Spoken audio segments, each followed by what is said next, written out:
Good afternoon, ladies and gentlemen, and thank you so much for joining us once again for our English News Edition. I'm Daniel Cook, your host for the 6 o'clock news, presenting a translated version of today's news stories. In today's news, Greece has decided to increase security on the Greek-Albanian border and to restore military checks, according to the Greek Minister of Defense. The minister, who is also the head of the right-wing Greek party, Independent Greeks, made this announcement during a visit to some of the border points that Albania shares with his country. Mr. Kamenos said, "We are planning in a new area, and a restructuring of the army will be announced soon.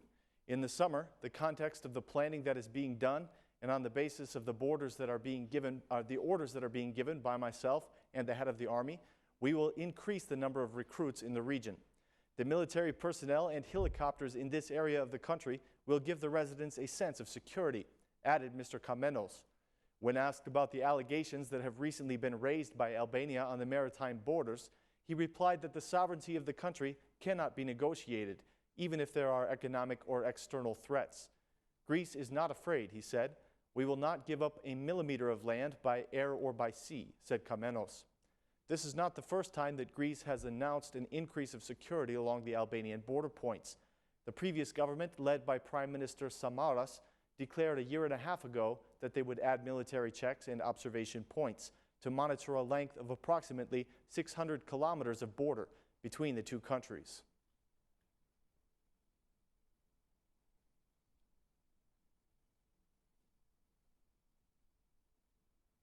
The former director of the Institute of Military Surveillance says that Albania needs to negotiate a different agreement with Greece than that of 2009. Mr. Pasha says that Albania and Greece need to find an equal solution to the maritime border problem.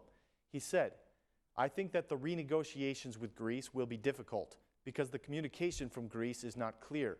They often simply repeat that we have an agreement. I think that the main priority of negotiations between us should be an equal solution for both countries."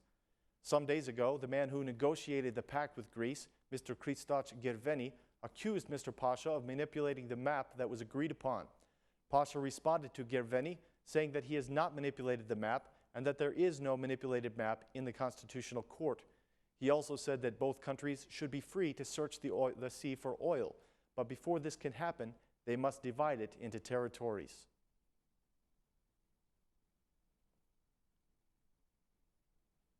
The U.S. Vice Secretary of State, Hoyt Brian Yee, is currently visiting Tirana just 2 weeks before the local government elections. During a meeting with the Parliament Speaker Ilir Meta, Mr. Yee expressed appreciation for the progress that has been made by Albania in the past year. He said that the U.S. supports Albania in its efforts to address major challenges related to the fight against corruption, organized crime, the economic agenda, and the integrity of political representation in local and central governments. The U.S. Ambassador Donald Liu was also present at the meeting, and the leaders discussed the June 21st elections and the fact that the standards of these elections will play a key role in Albania's process of European integration. Mr. Meta underlined that the majority is determined to advance the major reforms that are needed, especially the justice reform, which is closely related to the fulfillment of the 5 priorities set by the European Commission. Meta stressed that the majority is fully willing to have a European climate in the local elections, and in this respect, they welcome the constructive engagement of the opposition. The Vice Secretary of State also met with the Democratic Chairman, Lulzim Basha. Mr. Basha expressed his concerns about the majority's efforts to alter the will of the citizens. He spoke about the violence that has been used against the Democratic supporters during the electoral campaign. According to Mr. Basha, the language that the Prime Minister uses for the right-wing candidates is offensive, and he is pressuring the candidates not to vote for the right wing. The leaders also addressed the decriminalization of the government. Basha made the statement that the majority continues to promote the incriminated, and they have shown no real intention of getting rid of incriminated leaders. On their part, the U.S. officials congratulated the Democratic chairman for the steps that have been taken so far in the decriminalization process.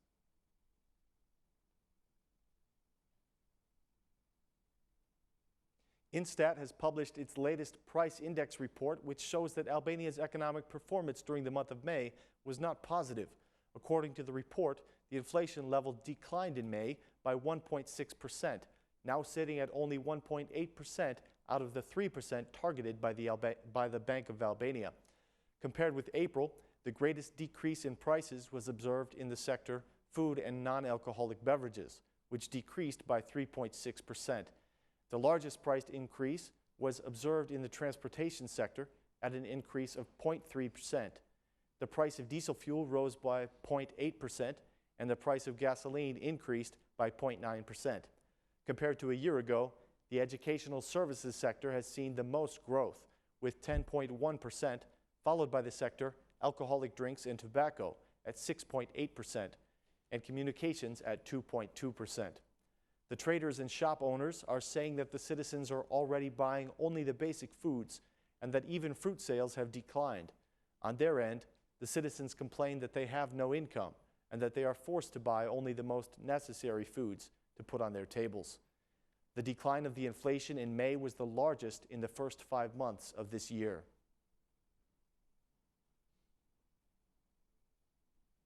It has been announced that the Saranda judge Rasim Doda, who was arrested 3 days ago for passive corruption, will be kept in prison for 30 days.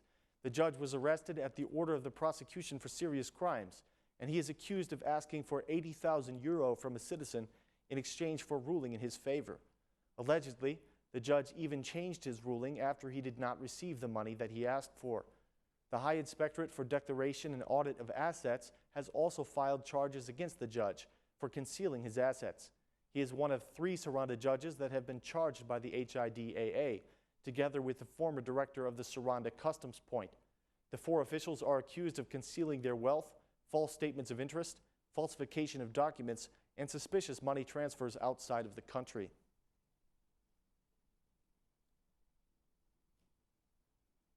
Around 1,200 people with special needs in Fier have not received their pension for about 6 months now. According to the Minister of Welfare, this is the fault of a number of doctors who have abused their prescriptions. He says these doctors have been discovered and fired. The minister gave assurance that these people will be getting their pensions within 1 week and that he will personally monitor this situation. A work group has been established in Fier to resolve the problem as quickly as possible, he said. It is our obligation to resolve it within this week. I will go to Fier personally tomorrow, said the minister. People with special needs have also been standing in line at the Tirana regional directories to find solution to the problems with their documents. The minister said that this problem will be resolved and that 3 more offices will be set up to help with these long lines.